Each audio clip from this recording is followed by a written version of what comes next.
Dollar. Dirt and money, no soul. Had to go and get it, ain't no time to kick it. Got a stack and flip for my foes. Dollar.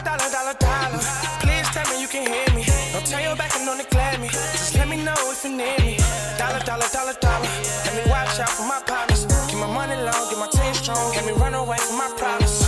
Yep, what's good, original crew, man? We're back on the channel. New Mr. Ballin'. Y'all know he dropping. Not two, not three, not four. Not one. Yeah. No. You thought you I was just adding one. I thought you was going to start at one. Let's go, child. But today's video, we got CCTV captured his final sighting. Then he vanished. Hey, make sure y'all check out the links in the description box. Down below. You already know where to go if you want to first support. All you have to do is check out down below. Also, if you enjoyed today's video, like it with a thumbs up. Hey, let's get into this. Let's check this out. Let's see what's about. You ready? I'm ready. Let's go. In the early morning hours on a Saturday in 2013, a man dressed all in black hid in the shadows on a side street in downtown Antwerp, Belgium.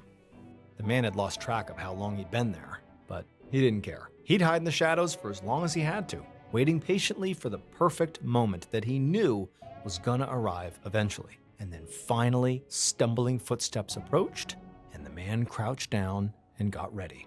But before we get into that story, you may have noticed that today is a Wednesday, and you may be asking yourself, why am I getting a new story on a Wednesday? Well, beginning this week, you're gonna get 2, 3, even 4 new Mr. Ballin' videos each week right here. So, if you're a fan of the strange, dark, and mysterious delivered in story format, then you've come to the right place, because that's all we do, and we do upload 2, 3, even 4 times a week. So, if that's of interest to you, please sneak into the like button's house and lay hundreds of mousetraps inside of their bed. Also, please subscribe to our channel and turn on all notifications so you don't miss any of our uploads.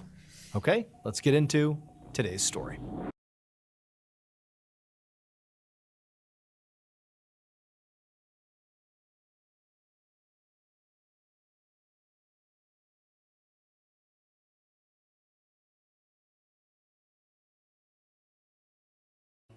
After midnight on Saturday, October 19th, 2013, a 23-year-old man named Ode Egilus stood at the bar in a packed dance club in Antwerp, Belgium. The bartender slid 2 shot glasses across the bar towards Ode, and he grabbed both of them, he held one, and he handed the other to his friend, Kevin Rodriguez Fuentes, who was standing right behind him. It was Kevin's birthday. So Ode raised his shot glass and shouted happy birthday in Spanish over the pounding dance music, and then the 2 young men slammed back their drinks. Ode had moved to Antwerp, Belgium from Spain about 6 months earlier when he had gotten a job as a computer engineer. When he'd arrived, he hadn't known anybody. But he'd met Kevin at a beer festival, and the 2 of them had gotten along right away. And Kevin was from the area, so he'd introduced Ode to a bunch of his friends and shown him the best spots to hang out in the city, and the 2 had gotten very close very quickly. Now, standing at the bar after, taking their shots, Kevin tapped on Ode's shoulder and he pointed out at the dance floor and he grinned because there was a group of young women about their age all dancing together out there. And so the 2 young men, they headed out to the dance floor to go speak with these girls. And from this point on, the night really became a blur for Ode, who kept going back and forth from the dance floor back to the bar for more drinks. But, despite that, Ode was having a great time.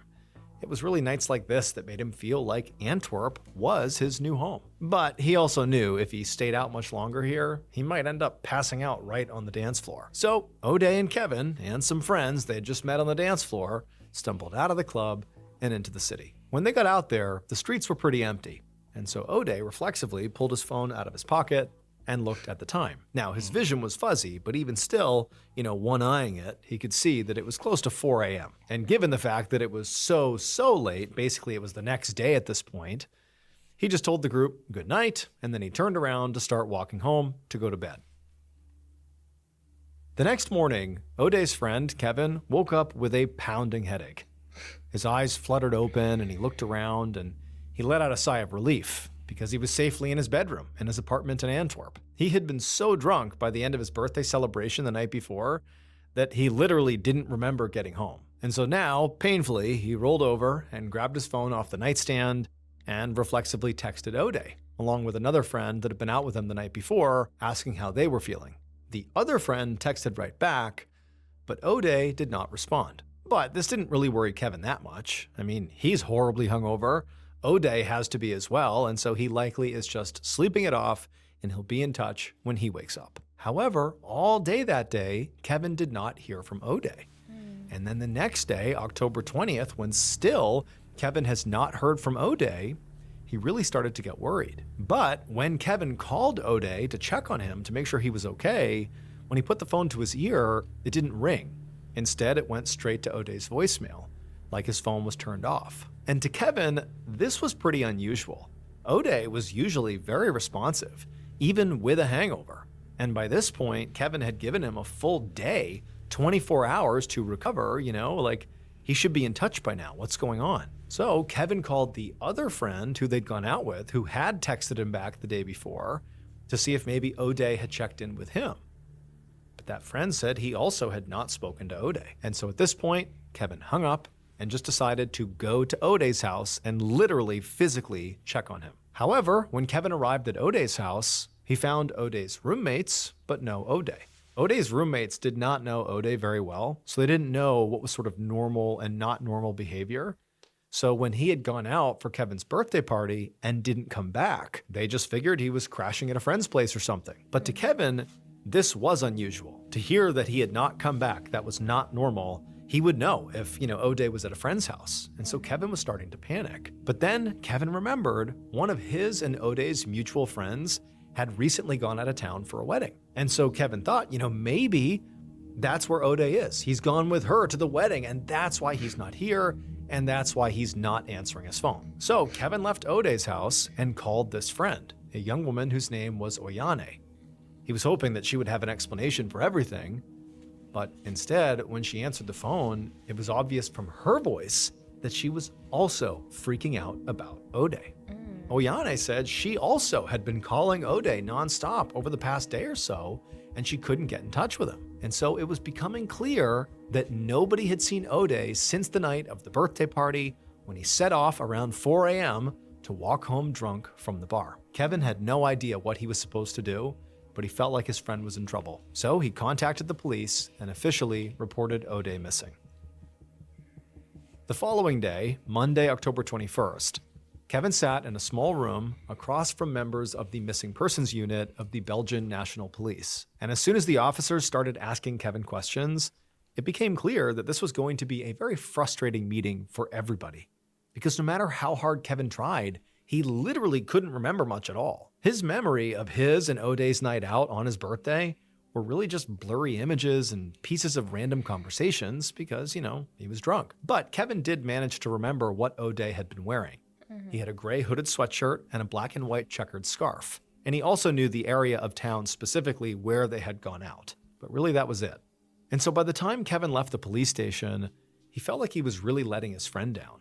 And he just couldn't handle the idea that now he would just have to sit around and wait and hope police magically found him, when right now, O'Day, wherever he was, could be in trouble or hurt or something. He just felt like he had to do something. So that afternoon, Kevin met up with some of O'Day's other friends, and together, they began hanging posters all around the city that had pictures of O'Day on them. Antwerp was a very busy city, filled with bars and restaurants that stayed open very late, so they were sure that somebody had to have seen O'Day while he was walking home. He couldn't have just disappeared into thin air. People don't do that.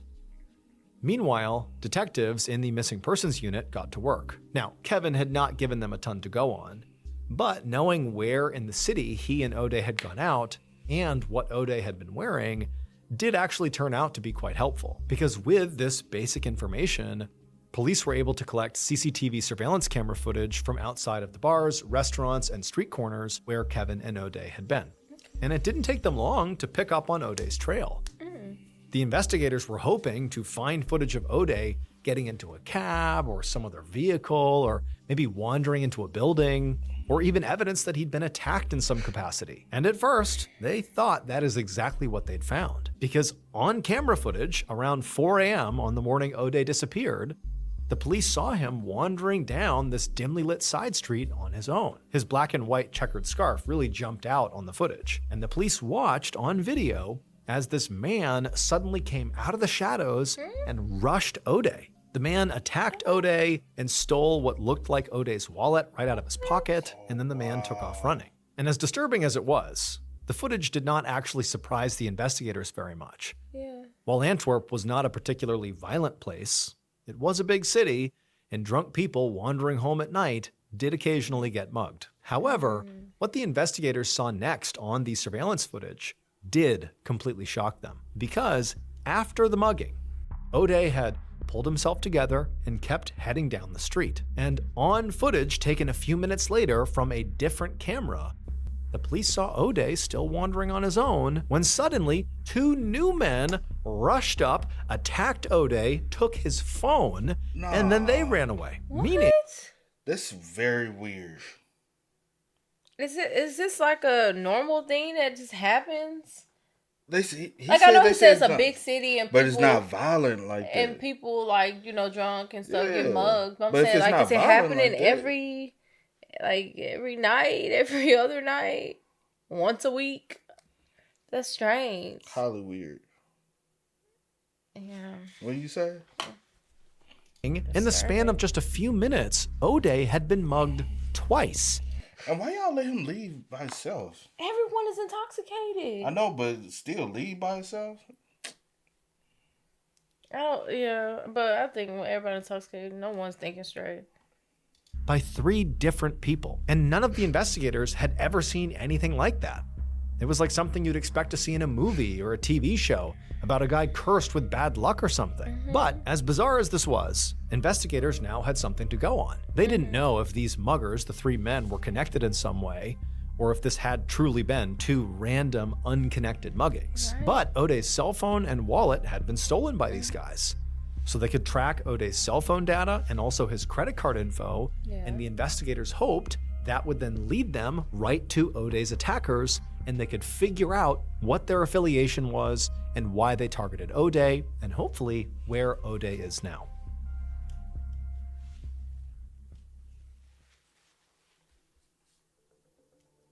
The investigators' plan took a few days, but it did pay off in a big way. By tracking O'Day's credit card, investigators discovered that somebody had attempted to use one of his cards at an ATM in the city.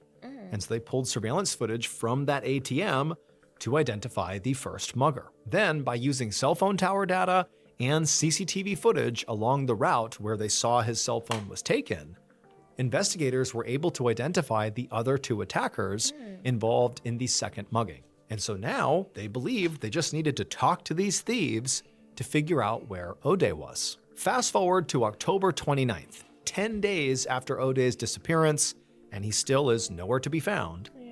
Officers from the Missing Persons Unit interviewed these 3 muggers separately. The police made it clear that they had a pile of evidence here that showed they mugged O'Day shortly before he vanished, so there's no point in trying to deny it. They know what they did. And none of the muggers did try to deny it. In fact, all 3 men admitted that they had jumped O'Day on the street, and they told the police exactly what they had stolen. But they insisted their attacks, the 2 muggings, were not coordinated at all. They just happened to have gotten to O'Day within a few minutes of each other. And then even more importantly, they also all insisted that they had nothing to do with O'Day's disappearance. All they did was rob him, that's it. As the investigators listened to these muggers talk, all they could do was stare in disbelief. The idea that 3 muggers had randomly committed 2 attacks on the same man within minutes of each other, and that their victim had then disappeared in yet another unrelated incident, seemed almost comical. But no matter how hard the police pressed these guys, they all completely stuck to their stories, which was, we mugged him, and then we ran away, and we never saw him again. The police arrested and held all 3 men in connection to the robberies that they admitted to doing.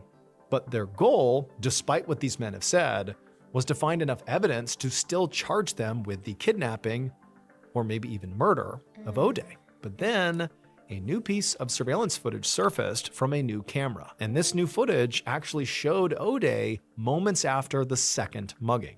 And on this footage, investigators didn't see any of the muggers dragging O'Day away or something. Instead, just like the muggers said, They really did take off after that second mugging. And just like he'd done after the first attack, O'Day dusted himself off and just kept on walking down the street and out of the camera's range, but he was alone. And so now, to their complete astonishment, the police had to admit that the muggers might be telling the truth, and that O'Day could have just kept wandering the streets of Antwerp for hours after he'd gotten attacked. They didn't know, but they know the muggers ran away and O'Day was alone, at least briefly after the second attack. And also, this new footage made them realize that to really conduct this investigation, they were going to need to search the entire city to see if anyone, anywhere, had seen O'Day. So, in early November of 2013, about 2 weeks after O'Day's disappearance, Belgium National Police conducted a massive investigation throughout all of Antwerp. They visited all the bars, all the restaurants, all the clubs in the area roughly where O'Day and his friends had been out partying. But no matter who they spoke to, no matter where they went, nobody knew where O'Day was or what happened to him. But as they hit all these dead ends, the investigators' search continued, and it sort of slowly migrated north through Antwerp in the rough direction where O'Day had been last seen walking, away from the city center and towards the banks of the River Scheldt, which runs right through Antwerp on its way to the North Sea. On the evening of November 7th, so by this point it is 19 days since O'Day was last seen, several detectives from the Missing Persons Unit stepped onto the deck of a very unique structure that literally floated on the River Scheldt. The structure was called the Bod Boat. That morning, police boats had been dragging the river itself and were searching the riverbanks with dogs, looking for any signs of O'Day. But the search of this river couldn't be completed without a stop at the Bod Boat. So the Bod Boat was basically a massive club, bar, and high-end restaurant that had been built into a converted ship that was moored right in the middle of the stretch of the river that police were dragging. But the biggest attraction of the Bod Boat was not the food or the dancing.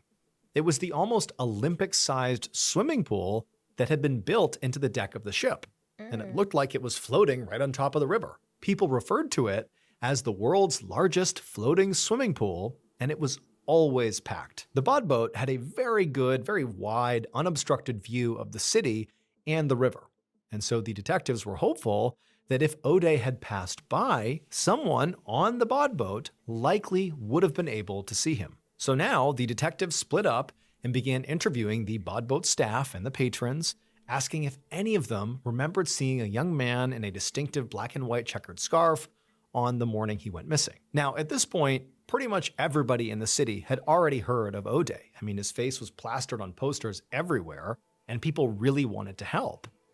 But as detectives talked to everybody at the Bod Boat and the pool and the bar and the restaurant, everybody, as much as people wanted to help and thought they might have tips that could help, nobody had anything that was meaningful. And so eventually, the investigators had to leave the Bod Boat, and they just spent the rest of the afternoon on the banks of the river watching the Marine Unit do its work.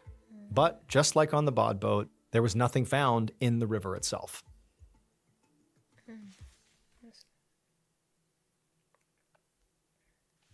On November 19th, 2013, so now 1 full month after O'Day's disappearance, friends and family gathered publicly, both in Antwerp and his hometown in the Basque country of Spain. In Spain, his family made it clear that they still hoped O'Day would be alive, and that this gathering was not a memorial. It was instead to show their love for O'Day and to bring continued attention to his story so he could be found. In Antwerp, O'Day's friends tried to convey the same message with their meetup, that O'Day had to be out there somewhere and he might be okay. We just need to keep looking. However, by the end of 2013, so now over 2 months after O'Day's disappearance, it became clear that the police investigation was really not making much headway at all. Police still had those 3 muggers in custody in hopes that maybe they would crack and they would admit that they had done something to O'Day after the muggings. But the 3 men had not changed their stories at all. And also, after over a month of canvassing the entire city, no new evidence had really surfaced at all. And so O'Day's friends and family really began to worry that the police might just abandon the search because there was nothing they could do. But then, starting in the early summer of 2014, so a little more than 7 months after O'Day first disappeared, something incredible happened. O'Day's story went viral, and not just in Belgium or in his native Spain, but all across Europe. And this really is not how things typically played out. Thousands of people go missing in Europe every year, and most of those cases go relatively unnoticed by the media and the general public. It just is what it is. But the story of this young man who had moved to Antwerp to start his career and a new life, only to vanish without a trace after being mugged twice in the middle of the night, it just seemed so unbelievable and also resonated with people everywhere. It just felt so tragic. And so as the police, who by this point really had throttled back their search quite a bit, I mean, it's been 7 months by now, as police were showing signs of just basically dropping the case, people all across the continent demanded the police not just continue, but increase their scrutiny. Look everywhere, triple your efforts, find O'Day. And so there's all this unbelievable international outpouring of support from this viral story. I mean, you had poets all over the world writing poems about O'Day, and you had musicians writing music about O'Day. You had charity groups coming out in Belgium and doing their own search for O'Day. I mean, it's like the whole world was rallying to get the Belgian government to act. Like, triple your efforts, find O'Day, he's out there. And then what sort of pushed it over the edge was in October of 2014, as the first anniversary of O'Day's disappearance approached, one of the most famous soccer players in the world, Cristiano Ronaldo, played a game with images of O'Day on his jersey. I mean, his story really had reached basically everyone. And it was at this point that Belgium did act. The Belgium National Police literally doubled down on their efforts to search the entire country for O'Day. They're not just looking in Antwerp anymore, they're going to look everywhere. They also enlisted the help of Interpol, an international police organization, to expand the search to other European countries. And so throughout 2014 and into 2015, investigators in Antwerp revisited bars, restaurants they had gone to during their initial canvass, and they re-interviewed people connected to O'Day. They also made public announcements to let people know they were still looking for O'Day. But despite all this effort, despite really doing their absolute best to find O'Day, they couldn't find him. But then on September 18th, 2015, so 1 year and 11 months after O'Day's disappearance, something happened with the bod boat that changed everything. So to understand what happened, you need to take into account the literal design of the bod boat. So the bod boat really was, this entertainment hub that had been installed in this decommissioned boat. But the boat is not like a boat that we think of when we think of a huge ship or something where there's multiple stories and a huge deep keel that goes beneath the surface of the water.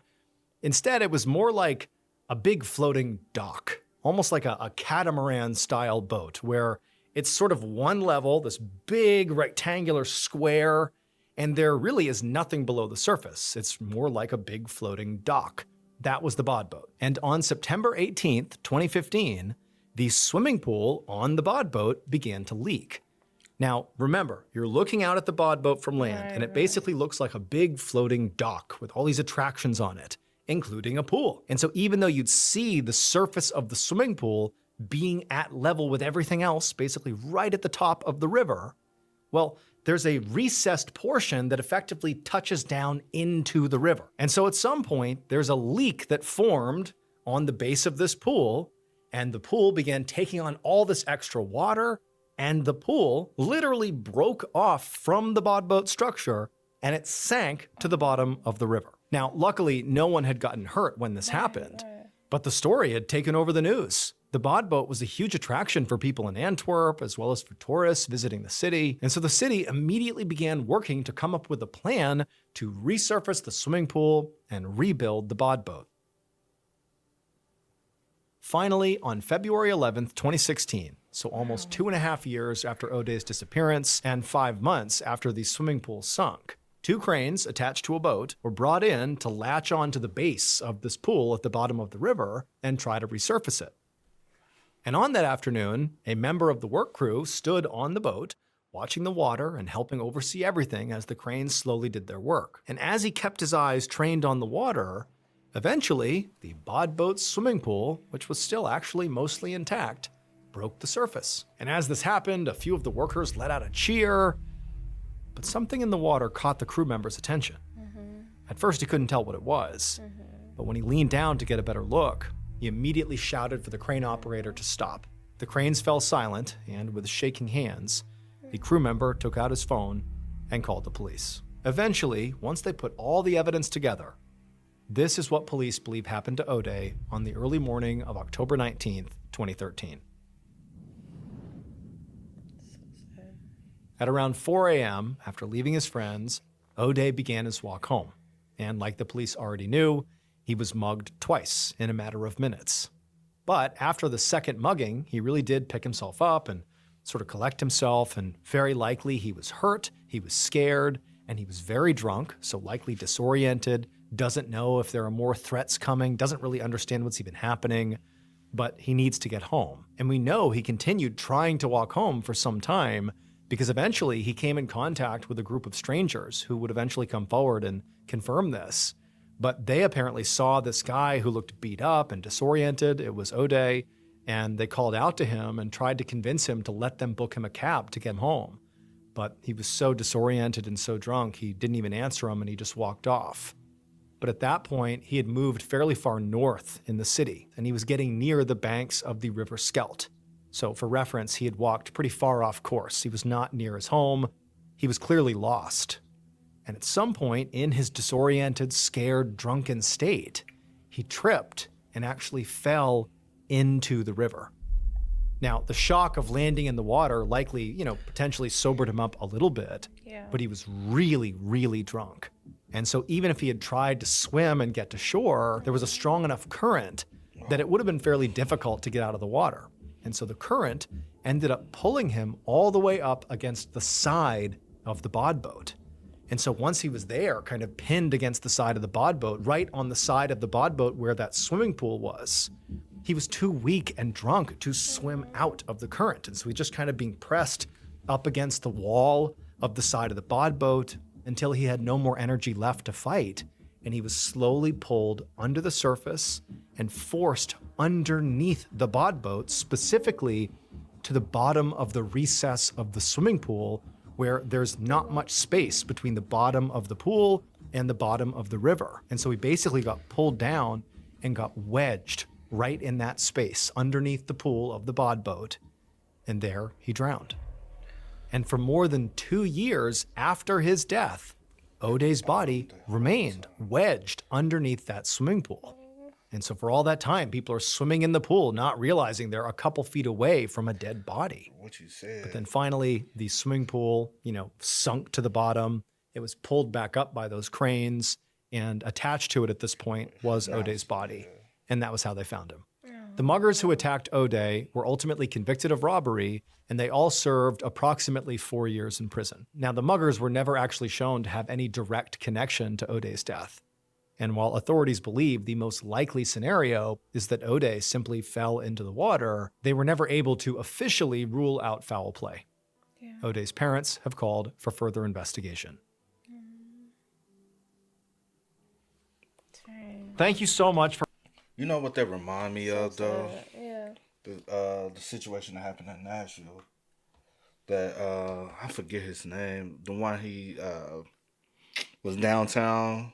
Oh, yeah. He got drunk. Is it Riley? He went missing. They couldn't find him or anything. They had CCTV footage. Tried to follow him. Eventually, they found him. He was in a river. Yeah. And he had drowned. But it still doesn't make sense of how he got to the river and how any of that even happened. Yeah. Okay. I'm probably saying the wrong name, but I do remember that. Let's see.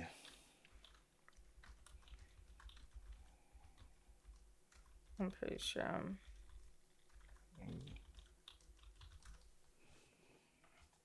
Yeah. Riley. Yeah. Yeah. And it was just, it reminded me so much of that story. Because the similarities are so similar. Yeah. Like, being downtown with a bunch of friends, we drinking, we having a good time. He wanders off by himself. Yeah, because he had got, I think the bar they was in, he had got kicked out. He had got kicked out the bar, yeah. But his friends kept... They remained. Yeah, but instead he had of got leaving kicked with out them. and he just, was wondering and...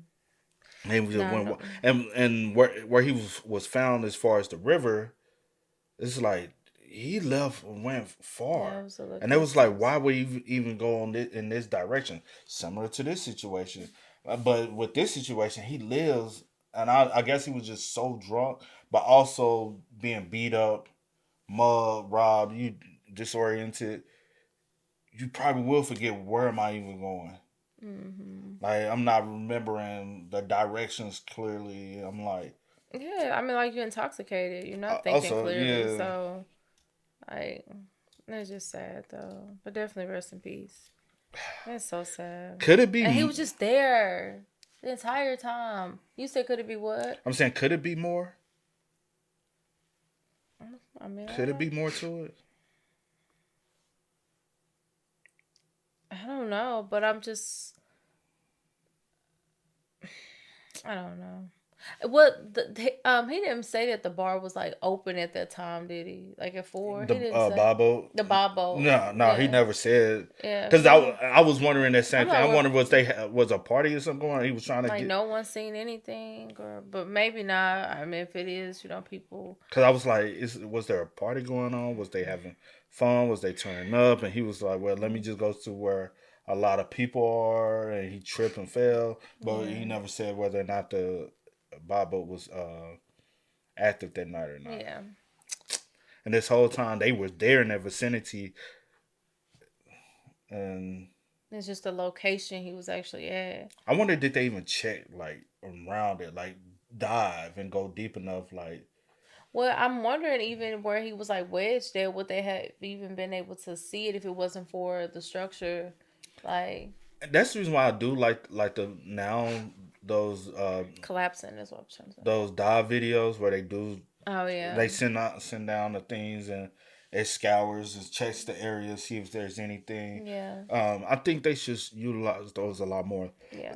Reason why I'm saying that is because I do feel like.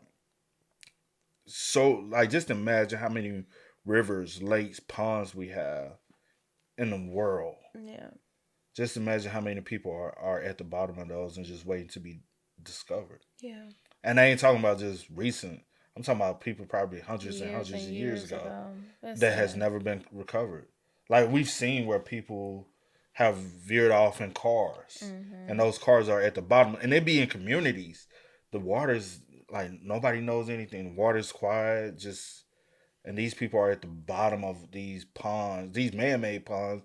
Some are in rivers, some are in lakes, but there are people at the bottom of this, and people continue to go back to us. People like, I'm over there all the time, never. Yeah. And people's backyards, because I'm vividly. I remember that one. Or the older couple who literally right behind the hotel, and it was literally not even a pond that deep. It was just deep enough where the car can go missing. And I'm like, this whole elderly couple vanished. Nobody knew anything. And it just, they probably ran off the road one night and was down there for over 20 years.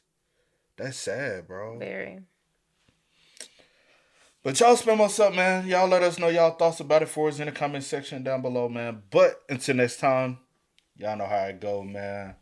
I do go for the name DJ and Kid. This is Cee Nicole. We are. Kid and Cee. We out. No time to kick it, got a stack of flip for my foes. Dollar. Please tell me you can hear me. Don't turn your back and don't neglect me. Just let me know if you need me. Dollar. Let me watch out for my partners.